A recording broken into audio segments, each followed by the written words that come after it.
প্রিয় দর্শক সবাইকে স্বাগত জানাচ্ছি এনটিভির নিয়মিত স্বাস্থ্য বিষয়ক আয়োজন স্বাস্থ্য প্রতিদিন অনুষ্ঠানে। আপনাদের সাথে আছি আমি ডাক্তার সামিউল আওয়াল স্বাক্ষর। প্রতিদিনের মতো আজও আমরা একটি গুরুত্বপূর্ণ বিষয় নিয়ে কথা বলবো। আজ আমাদের আলোচনার বিষয় ডিজিটাল হেলথ। এই গুরুত্বপূর্ণ বিষয়টি নিয়ে আলোচনা করবার জন্য আজ আমাদের সাথে স্টুডিওতে উপস্থিত রয়েছেন একজন বিশেষজ্ঞ চিকিৎসক। চলুন দর্শক, অনুষ্ঠানের শুরুতেই পরিচিত হয়ে আসি আমাদের আজকের অতিথির সাথে। ডাক্তার মহিউদ্দিন কাউসার ১৯৮৭ সালের মার্চ মাসে হবিগঞ্জ জেলায় জন্মগ্রহণ করেন। তিনি ২০১৪ সালে ঢাকা মেডিকেল কলেজ থেকে MBBS ডিগ্রি অর্জন করেন। এরপর তিনি চিকিৎসা বিজ্ঞানে প্লাব পাশ করে ইউকেতে রেজিস্টার্ড চিকিৎসক হন। বর্তমানে তিনি ডিজিটাল হেলথ সার্ভিস প্ল্যাটফর্ম ডক্টরগিরির সহ প্রতিষ্ঠাতা হিসেবে কর্মরত। আপনাকে স্বাগত জানাচ্ছি আমাদের আজকের এই আয়োজনে। ধন্যবাদ স্যার। ডিজিটাল হেলথ, একেবারে অনুষ্ঠানের শুরুতে আপনার কাছে যে বিষয়টি জানবার রয়েছে সেটি হচ্ছে ডিজিটাল হেলথ। এটি বলতে আসলে কি বোঝায়? ডিজিটাল হেলথ দুইটা পার্ট, সেটা হচ্ছে একটা হচ্ছে পেশেন্ট পার্সপেক্টিভে আর একটা হচ্ছে পেশেন্টকে যারা সার্ভিস প্রোভাইড করে তাদের দিক থেকে। নিশ্চয়ই। পেশেন্ট পার্সপেক্টিভে হচ্ছে তারা ডিজিটালি থ্রু ওয়েবসাইট অথবা অ্যাপস অথবা টেলিমেডিসিন সিস্টেম তারা সার্ভিসগুলো ডিজিটালি অ্যাভেল করতে পারবেন। অ্যাট দ্য সেম টাইম তাদের ডাটা, তাদের হেলথ রেকর্ডস সেগুলো সংরক্ষিত থাকবে for the service provider, so that তারা যেন পরবর্তীতে পেশেন্টকে দেখতে ব্যবহার করতে পারেন। একই সাথে সার্ভিস প্রোভাইডার, হসপিটাল, ডক্টরস, আদার প্রফেশনালস, তারা কিছু সফটওয়্যার ব্যবহার করবে যার মাধ্যমে তারা যে সার্ভিসগুলো প্রোভাইড করবেন সেই সার্ভিসগুলো ডিজিটালি রেকর্ডেড থাকবে। তারা সার্ভিস প্রোভাইড করার সময় কিছু সাপোর্ট পাবেন, যেমন একটা অলরেডি বলছি যে তারা পেশেন্টের অতীত রেকর্ডগুলো তারা সরাসরি দেখতে পারবেন। তারা একই সাথে যখন চিকিৎসা প্রদান করবেন, একটা প্রেসক্রিপশন লেখার সময় তিনি 3টা ঔষধ লিখেছেন। একটা ওষুধ আরেকটা ওষুধের কন্ট্রা ইন্ডিকেশন আছে, মানে এটা ওষুধের সাথে ওই ওষুধটা দিলে সিরিয়াস সাইড ইফেক্ট হতে পারে। কিন্তু উনি যদি সেটা ওই সফটওয়্যারের মাধ্যমে লিখেন তাহলে সফটওয়্যারটা তাকে একটা রেড সাইন দিবে যে এই ওষুধটা দেওয়া ঠিক হবে না। এই যে এরকম প্রতিটা স্টেপে তিনি সাপোর্ট পাবেন। সো ওভারঅল ডিজিটাল হেলথ জিনিসটা হচ্ছে ডিজিটাল ইকুইপমেন্টগুলো ব্যবহার করে চিকিৎসা সেবাটাকে পেশেন্ট সেন্ট্রিক রেখে পেশেন্টকে কেন্দ্র করে সবাই যেন অথেন্টিকলি এবং সুপার স্ক্রুটিনাইজড ওয়েতে প্রোভাইড করতে পারেন, সেটারই প্রক্রিয়া। ডিজিটাল হেলথে কোন কোন সামগ্রীগুলো আসলে প্রয়োজন এই ডিজিটাল হেলথ নিশ্চিত করবার জন্য? যখন ডক্টর একটা পেশেন্টকে অ্যাডমিট করান তখন অ্যাডমিশনে কিছু ইনফরমেশন লেখা হয় অবশ্যই। তারপরে হচ্ছে ভিতরে যখন তাকে রেফার করা হয় একটা ওয়ার্ডে এক ধরনের হিস্ট্রি থাকে তার শুরুতেই, প্রতিটা স্টেপে তার হিস্ট্রি থাকছে। এবং যখন সে ওয়ার্ডে আসতেছে, যিনি তাকে ওয়ার্ডে নিয়ে আসছেন তারও একটা ইনপুট থাকে, উনি কি অবস্থায় পেয়েছেন এবং কি অবস্থায় পৌঁছে দিয়েছেন। সো একই সাথে তার একটা রেসপন্সিবিলিটিও অটো ক্রিয়েট হয়ে যায়, ওই স্টেপ ওই মোমেন্টটা পেশেন্টটা কার হাতে ছিল এবং তিনি কি করেছেন। কারণ কোনো কারণে যদি ওই পেশেন্টের কিছু হয় তাহলে যখন আপনার প্রমাণটা দেখতে যাওয়া যাবে তখন একটু কে রেসপন্সিবল সেটা খুঁজে পাওয়া যাবে না। সো এটা একটা জিনিস। আরেকটা হচ্ছে ধরেন আমি ডক্টর ওয়ার্ডে বসে একটা ঔষধ প্রেসক্রাইব করলাম, একই সাথে ফার্মাসিস্ট বা ফার্মাকোলজিস্ট যিনি তার রুমে বসে আছেন তিনি তার ইন্টারফেসে দেখতে পাচ্ছেন যে ডক্টর কোন ডোজে কোন ওষুধটা ওই পেশেন্টকে দিয়েছেন। যদি তার কোনো কারণে সন্দেহ হয় যে ওষুধটা এই ডোজে এই পেশেন্টকে দেওয়া উচিত না, তিনি তখন ইনপুটটা দিয়ে দিতে পারছেন। ইনডোর পেশেন্টদের ক্ষেত্রে, ইনডোর পেশেন্টদের ক্ষেত্রে। আর আউটডোর পেশেন্টদের ক্ষেত্রে সবচেয়ে ইম্পর্টেন্ট পার্টটা হচ্ছে ধরেন একটা পেশেন্ট প্রথমেই কিন্তু সে অনেকটা সময় কনফিউজ থাকে তার আসলে কোথায় যাওয়া উচিত বা কি করা উচিত। লেটস একজনের বুকে ব্যথা, তার সন্দেহ হতে পারে এটা গ্যাসের ব্যথা, তার সন্দেহ হতে পারে এটা তার খাদ্যনালীর কোনো ব্যথা, তার সন্দেহ হতে পারে এটা তার ফুসফুসের ব্যথা, তার সন্দেহ হতে পারে এটা হার্টের ব্যথা। সো খুব সিম্পল একটা জিনিস চেয়ে খুব সিরিয়াস একটা ব্যাপারও হতে পারে এই বুকের ব্যথাটার মধ্যে। ওই ইনস্ট্যান্ট মোমেন্টে তার বয়সের কারণে হোক বা বাসায় কোনো লোক নেই সে কারণে হোক অথবা দূরত্বের কারণে হোক অথবা অ্যাপয়েন্টমেন্টের ঝামেলার কারণে হোক, তার হয়তো একটা সহজ সমাধান খুঁজে নিতে হয়। ওকে ঠিক আছে, দেখি একটা গ্যাসের ওষুধ খেয়ে 1 ঘন্টা অপেক্ষা করে বা দেখি একটা পেন কিলার খেয়ে। এই যে এই সময়টা যদি তার সেটা হার্টের ব্যথা হয় বা হার্ট অ্যাটাকের পেইন হয় তাহলে কিন্তু এটা সিরিয়াস পর্যায়ে চলে যেতে পারে। ওই মুহূর্তে যদি সে একটা স্পেসিফিক মেডিকেল অফিসার বা ডক্টরের সঙ্গে সে কথা বলতে পারতো থ্রু টেলিমেডিসিন, তাহলে তার লক্ষণগুলো বলে সে ইনস্ট্যান্ট একটা সলিউশন অথবা তার ইনস্ট্যান্ট কি করণীয় সেটা সে জেনে নিতে পারে, এবং অনেক ক্ষেত্রেই এটা একটা লাইফ সেভিং মোমেন্ট হয়ে যেতে পারে জাস্ট একটা মানে ডিজিটাল মাধ্যমে একজন ডক্টরের সাথে কমিউনিকেশনটা। বর্তমান বাংলাদেশে ডিজিটাল হেলথ সুবিধাজনক যে দিকগুলো রয়েছে সেটি একটু জানতে চাই, যে একেবারে গতানুগতিক ধারা যেটি চলছে বাংলাদেশে সেটির চেয়ে আসলে ডিজিটাল হেলথ নতুন যে পালক যুক্ত করবে সেগুলো আসলে কি কি? ডিজিটাল মিডিয়ামটা বা সফটওয়্যারটা তার একটা ফ্যামিলি ডক্টর হিসেবে ওয়ার্ক করবে। আচ্ছা, লেটস সে তার ফ্যামিলিতে 5 জন মেম্বার। আমরা জানি যে আমাদের বংশগত রোগ থাকতে পারে। লেটস সে আমার বাবার হার্টের ডিজিজ আছে, সো এটা আমার জন্য হার্টের ডিজিজের একটা রিস্ক ফ্যাক্টর আদার লাইফস্টাইল হ্যাবিটের পাশে। বা ধরেন আমার পরিবারের কোনো একজন ফিমেল সিনিয়র হতে পারে, যে কারো একজনের ধরেন একটা ব্রেস্ট ক্যান্সার হলো বা সার্ভাইকাল ক্যান্সার হলো, তার নানি, তার ফুফু, তার ভাগ্নি, তার ভাতিজি, তার বোন, তার মা, সবাই হচ্ছে এটা ইনহেরিট করা বা এই যে ফিমেল ফার্স্ট ডিগ্রি রিলেটিভসরা সার্ভাইকাল ক্যান্সার বা ব্রেস্ট ক্যান্সারের ঝুঁকিতে বেশি আক্রান্ত। সো ধরেন সে যদি ডিজিটালি তার এই হিস্ট্রিটা ডকুমেন্টেড থাকে যে সেই ডিজিজে আক্রান্ত, তাহলে আমরা কিন্তু ডিজিটালি তার ফুল ফ্যামিলির কাছে এই মেসেজটা পৌঁছে দিতে পারি, ফিমেল মেম্বারদের কাছে, যে আপনি একটা রিস্কে আছেন, আপনি নিয়মিত ব্রেস্ট চেক করান, লেটস সে 6 মাস পর পর, অথবা প্যাপসমিয়ার করান। তাহলে আপনার ইনিশিয়ালি আপনার যদি হেলিকোব্যাক্টেরিয়া পাইলোরি থাকে, ইনিশিয়ালি ট্রিটমেন্ট করে ফেললে তার কিন্তু আর ক্যান্সারটা হচ্ছে না।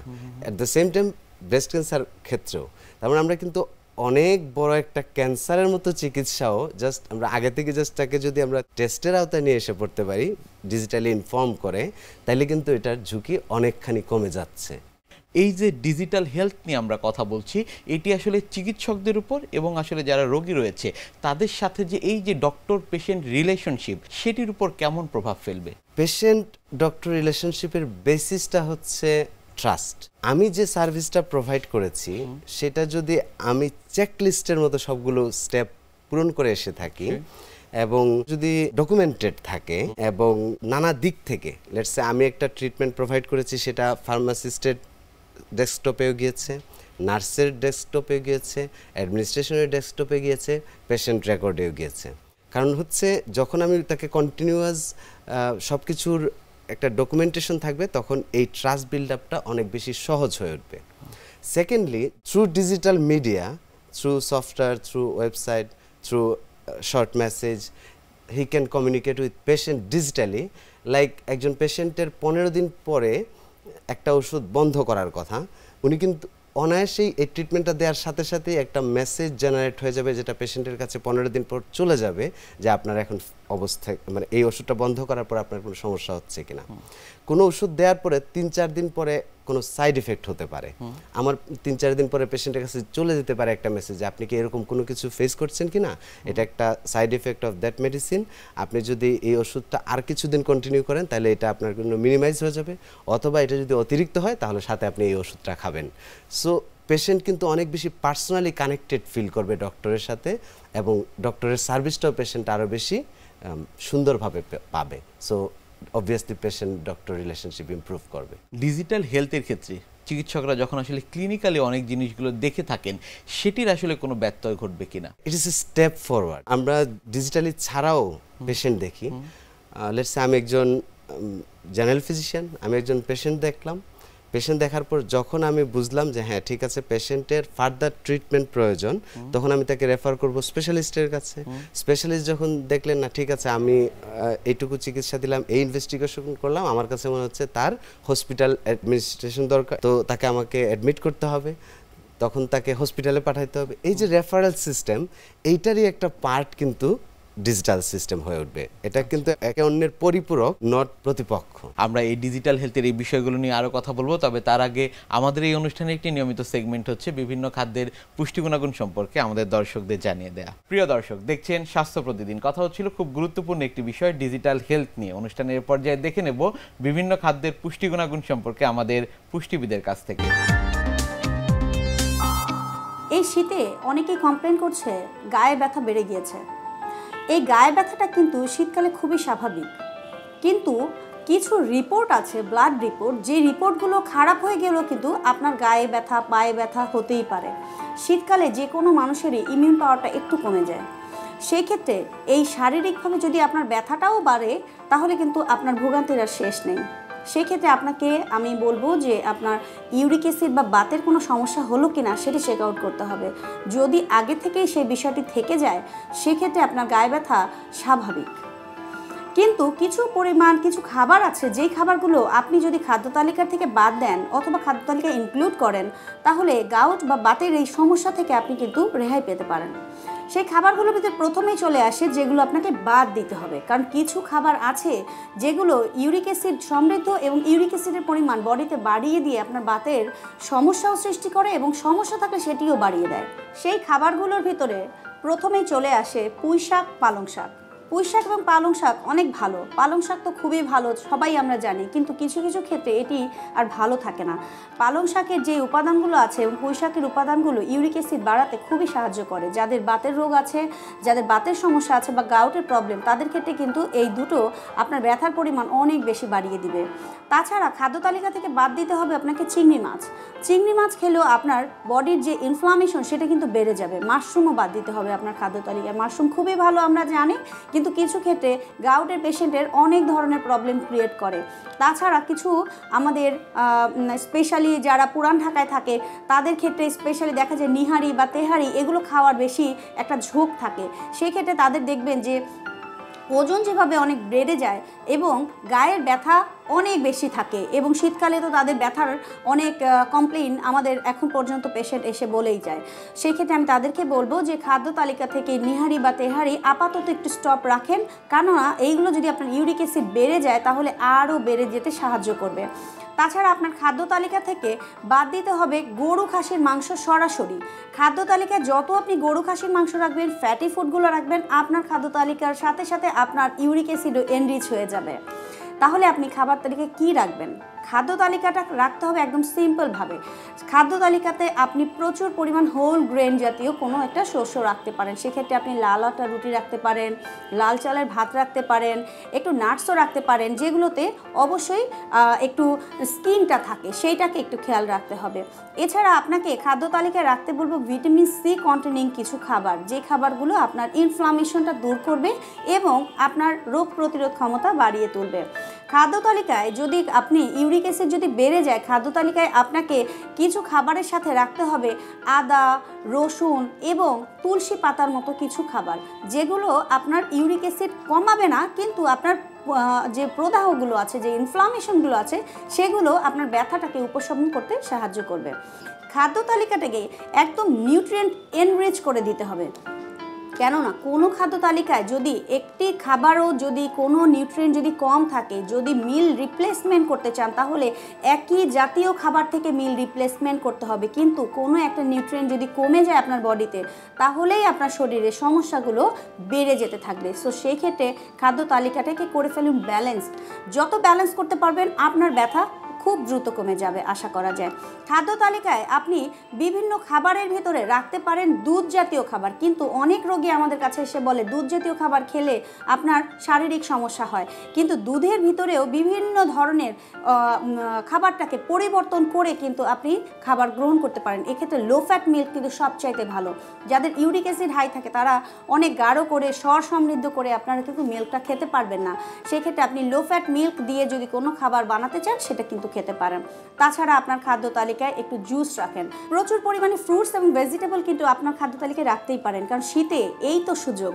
চারপাশে অনেক ধরনের কালারফুল সবজি আছে, সেই সবজিগুলো রাখেন। তবে রাখবেন না আপনি ফুলকপি, বাঁধাকপির মতো খাবারগুলো, কারণ এই খাবারগুলো অনেক সময় অনেক পেশেন্টের ইউরিক অ্যাসিড বাড়িয়ে দেয় এবং ইনফ্লামেশনটা বাড়িয়ে দেয়। খাবার তালিকাতে আপনাকে ভিটামিন বি কমপ্লেক্সগুলো রাখতে বলবো। বি কমপ্লেক্সযুক্ত খাবারগুলো খেয়ে, ভিটামিন সি এবং জিঙ্ক সমৃদ্ধ খাবারগুলো খেয়ে আপনার বডিটাকে আপনি সতেজ এবং উৎফুল্ল রাখুন। ডিজিটাল হেলথ, এটির প্রভাব বাংলাদেশে কেমন দেখছেন সামনে? বাংলাদেশের অনেক প্রান্তিক মানুষ আছেন যারা পল্লী চিকিৎসক বা নন ট্রেন্ড চিকিৎসক বা ঔষধের দোকানে গিয়ে তারা অনেক সময় অ্যান্টিবায়োটিক পর্যন্ত চিকিৎসা তারা নেন, যেটা সম্পূর্ণ বেআইনি, এবং বেআইনির একটা যৌক্তিক কারণ আছে, কারণ সেটার রেশনাল ইউজ খুবই খুবই জরুরি। তো সেই জায়গাটাতে খুবই ইম্পর্টেন্ট একটা সহজ মাধ্যম, যাদেরকে বিশ্বাস করে মানুষ একটা কলের মাধ্যমে যদি সে জেনে নিতে পারে তার কি করণীয়। এবং আরও একটা ইম্পর্টেন্ট জিনিস যেটা আমাদের দেশে মিসিং, সেটা হচ্ছে প্ল্যান অফ ট্রিটমেন্ট। একজন মানুষ সে হয়তো চিকিৎসা পাচ্ছে, পাওয়ার পরে তার পরিচিত চিকিৎসক হচ্ছে। আপনারও এরকম অভিজ্ঞতা অসংখ্য আছে, যে অনেক বড় চিকিৎসক দেখিয়েছে, দেশের বাইরে দেখিয়েছে, তারপর পার্সোনালি বুঝতে পারছে না কি তার করণীয়, তার ফেটটা কি এই ট্রিটমেন্টের, শেষ পর্যন্ত কত টাকা লাগতে পারে, বা এই চিকিৎসা করে গতিটা কি হবে, আসলে কতটুকু ভালো থাকবে, বা এই রোগটাকে নিয়েই যদি তার বাঁচতে হয় সেই বাঁচার পরিকল্পনাটা তার কি হওয়া উচিত। এই যে একজন মানুষের পার্সোনালাইজড একটা ট্রিটমেন্ট প্ল্যান, সেটা আমাদের খুব মিসিং। সো আমরা যদি যথেষ্ট পরিমাণ তথ্য কালেক্ট করতে পারি একজন রোগীর কাছে, এবং ডিজিটালি তাদেরকে একটা চিকিৎসা প্ল্যান প্রোভাইড করতে পারি, এবং যথাযথ জায়গাতে তাদেরকে রেফার করতে পারি যথাযথ সময়ে, তাহলে এই জিনিসটা অনেক বেশি ইফেক্টিভ হবে মানুষের জন্য, প্রথম কথা। দ্বিতীয় যেটা জিনিস, সেটা হচ্ছে আমাদের প্রায় 1,20,00,000 মানুষ, অনেক সংখ্যাটা, আমাদের 18 কোটি মানুষ হলে প্রায় 1,20,00,000 মানুষ দেশের বাইরে বসবাস করেন। উন্নত বিশ্বে অনেক মানুষ আছেন, পাশাপাশি মিডল ইস্টের মতো দেশে উন্নত, বাট আমাদের পার্সপেক্টিভে যারা আমরা ওখানে কাজ করতে যাই তারা ঠিক উন্নত সুবিধাগুলো সেভাবে পাই না হয়তো। এই দুইটা জায়গা থেকে যদি চিন্তা করি, এইসব দূরত্বের কারণে, কাগজপত্রের সীমাবদ্ধতার কারণে, ইন্স্যুরেন্সের সমস্যার কারণে, অথবা বৈধতার কারণে তারা অনেক সময় চিকিৎসা থেকে বঞ্চিত থাকেন, যদিও তারা তাদের পরিবার এবং দেশকে সামগ্রিকভাবে নানাভাবে সাপোর্ট দিয়ে যাচ্ছেন। সেই জায়গা থেকে ডিজিটালি আমরা কিন্তু তাদেরকে এই সাপোর্টটা দিতে পারি। হ্যাঁ, যে ডেফিনেটলি দেয়ার আর লিগাল বাইন্ডিংস, লাইক ওইখানকার প্রেসক্রিপশনের ট্রিটমেন্ট আমরা এখান থেকে ডিজিটালি দিতে পারবো না, বাট আমরা জানি অনেকগুলো চিকিৎসা ওভার দ্য কাউন্টার ড্রাগ, মানে প্রেসক্রিপশন ছাড়াই যেসব ওষুধ ফার্মেসি থেকে কিনতে পাওয়া যায় লিগালি, সেই সব ওষুধ দিয়েই একটা লেভেল পর্যন্ত তাদের চিকিৎসা দেওয়া সম্ভব, এবং পরবর্তীতে যেখানে তাদের রেফার করা সম্ভব সেখানে রেফার করা সম্ভব। এবং যারা উন্নত বিশ্বে থাকেন তাদের আমি অনেক পেশেন্ট পেয়েছি যারা হচ্ছে ভাষাগত সমস্যার কারণে, অনেক মানুষ বিশেষ করে গৃহিণীরা ইউরোপের বিভিন্ন দেশে, সব দেশের ভাষা তাদের হয়তো আয়ত্ত না, ইংলিশটা অনেকেরই আয়ত্ত, ব্যারিয়ার অনেক ইম্পর্টেন্ট বিষয়। সো তাদের অনেক সময় হচ্ছে কাউন্সেলিংটা দরকার পড়ে, বা তারা কি ওষুধটা দিয়েছে, আসলে ইটালিয়ান ল্যাঙ্গুয়েজে ওষুধ দিয়েছে, কি ওষুধ দিয়েছে, কেন দিয়েছে, ওষুধটা খাইলে আমার কোন ওষুধটা এখানে, ওষুধগুলো খাওয়ার পর আমার মাথা ঘোরায়, ঠিক কোন ওষুধটার জন্য আমার মাথা ঘোরাচ্ছে, এই যে বিষয়গুলো জানতে চাওয়া পার্সোনালি। সো পার্সোনালি একজন চিকিৎসকের কাছে জানতে চাওয়া তার সময়েরও তো একটা অপচয়, কারণ সে তো হয়তো কোনো একটা সিরিয়াস কাজের মধ্যে আছে। সেজন্য আমরা একটা সিস্টেম ডেভেলপ করতে পারলে ডিজিটালি, সেখানে তারা কমিউনিকেট করতে পারবেন। এবং অনেক সময় ওই সব দেশে স্পেশালিস্ট অ্যাপয়েন্টমেন্টগুলো সেগুলো অনেক লম্বা সময়ে পাওয়া যায়। সো এই সময়টা তারা অনেক কিছু নিয়ে ওয়ারিড থাকেন, তাদের চিকিৎসা নিয়ে কী হতে যাচ্ছে, আমার এই সমস্যাটা 3 মাস ধরে অপেক্ষা করতে হবে, কিন্তু আমি জানি না এটা কতটা সিরিয়াস। এই যে অশান্তিটা, সেটা থেকে তারা রিলিফ পেতে পারেন এবং সাময়িক কিছু চিকিৎসা আমাদের কাছ থেকে নিতে পারেন। সো এভাবে আমরা 18 কোটি মানুষকে, এবং ওই যে প্রবাসী মানুষ, তাদের পরিবার যারা হচ্ছে একা গ্রামে থাকছেন, বা তার মা হয়তো একা থাকছেন, বা বাবা মা একা থাকছেন, তাদের যদি কোনো সমস্যা হয় তাদেরকে তারা কিভাবে হেল্প করতে পারেন through digital media, they can avail their প্রবাসীদের জন্য একটি বড় প্ল্যাটফর্ম এটি হতে পারে। অনেক ধন্যবাদ আপনাকে আমাদের আজকের এই অনুষ্ঠানে আসবার জন্য। আপনাকেও ধন্যবাদ। প্রিয় দর্শক, এতক্ষণ দেখছিলেন স্বাস্থ্য প্রতিদিন। কথা হচ্ছিল খুব গুরুত্বপূর্ণ একটি বিষয়, ডিজিটাল হেলথ নিয়ে। আশা করি আমাদের এই গুরুত্বপূর্ণ তথ্যগুলো আপনাদের অনেক বেশি উপকারে আসবে। অনুষ্ঠানের পর্যায়ে দেখে নেব কি থাকছে আগামী পর্বে স্বাস্থ্য প্রতিদিন অনুষ্ঠানে। টেস্ট টিউব, মানে কথায় বোঝা যাচ্ছে নিশ্চয়ই বাইরে কিছু হয়, টেস্ট টিউবের মধ্যে কিছু হয়। আসলে টেস্ট টিউব হচ্ছে কি, যে এটা আপনার শুক্রাণু, মানে যেটা ন্যাচারাল ওয়েতে না হয়ে, যেমন আমরা হাজব্যান্ড ওয়াইফ একসাথে থাকলে 1 বছরের মধ্যে বাচ্চা যদি কনসিভ না করে, প্রেগনেন্সি নেয়, তাহলে আমরা এটাকে ইনফার্টিলিটি বলি। তো সাধারণত নর্মালি ন্যাচারালি হয় প্রেগনেন্সি, কিন্তু যখন ওই প্রেগনেন্সিটা যাদের ন্যাচারালি হচ্ছে না স্বাভাবিক নিয়মে, তখন তাদেরকে কোনো কারণ থাকার জন্য হয়তো স্বাভাবিকভাবে হচ্ছে না, তখন টেস্ট টিউব পদ্ধতিতে যেতে হয়। আসলে টেস্ট টিউবটা কি, এটা সবার মনে প্রশ্ন। টেস্ট টিউব হচ্ছে এটা এক ধরনের প্রসেস যেটা শুধুমাত্র ভ্রূণটা বাইরে তৈরি করা হয়, কিন্তু বাকি সব ন্যাচারাল প্রেগনেন্সির মতো হয়। বিশ্বের যে কোনো প্রান্ত থেকে যে কোনো সময় আপনাদের পছন্দের অনুষ্ঠান স্বাস্থ্য প্রতিদিন দেখতে ভিজিট করুন আমাদের পূর্ণাঙ্গ ওয়েব পোর্টাল www.ntvbd.com। এছাড়া এনটিভি সব জনপ্রিয় অনুষ্ঠান ও খবরের আপডেট পেতে ভিজিট করুন আমাদের ইউটিউব চ্যানেল ও ভেরিফাইড ফেসবুক পেজে। আজ এখানেই শেষ করছি, আগামীতে আবারও দেখা হবে। সে পর্যন্ত আপনারা সবাই ভালো থাকুন, সুস্থ থাকুন, এনটিভির সাথেই থাকুন। আল্লাহ হাফেজ।